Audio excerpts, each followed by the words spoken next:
Hello and welcome to Thought for July the 2nd. Our readings are 1 Samuel chapter 14, Isaiah chapter 58 and Matthew chapters 1 and 2. And our thought is, as if they were a nation that did righteousness. Fasting means abstaining, deliberately depriving yourself of something, usually food, as an act of submissive worship. Jesus criticised the religious leaders who disfigured their faces that their fasting may be seen by others, deliberately making themselves look gloomy. Matthew chapter 6 verse 16. Jesus classes them as hypocrites.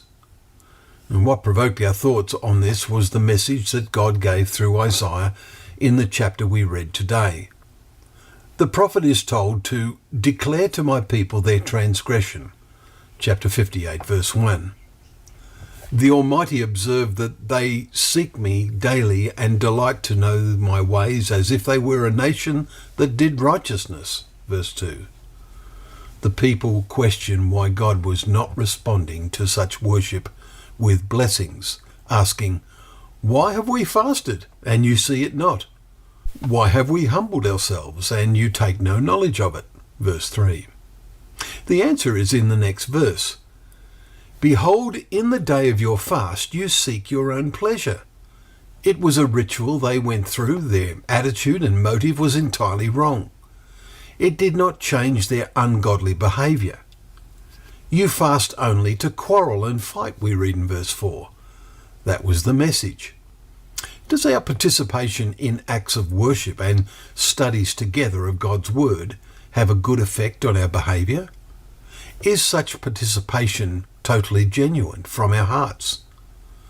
It is important to see how Isaiah records that God is looking for other kinds of fastings, ones that are praiseworthy as he observes them being practiced. These are the significant words. Is this not the fast that I choose? To loose, that is, abstain from, the bonds of wickedness? Is it not to share your bread with the hungry, and to bring the homeless poor into your house? Verses 6 and 7. If you do these sort of things, this sort of fasting or abstaining, depriving yourself so that you can help others in need, then the Lord will guide you continually, and you will be like a watered garden, we read in verse 11. How the world has become a spiritual desert. It has no time for the water of life that we read about yesterday in Revelation 21 verse 6. How much is this affecting you? Well, thank you once again for joining us for Thought for the Day, where together we can open up the pages of God's Word, knowing that Word to be a lamp to our feet and a light to our path.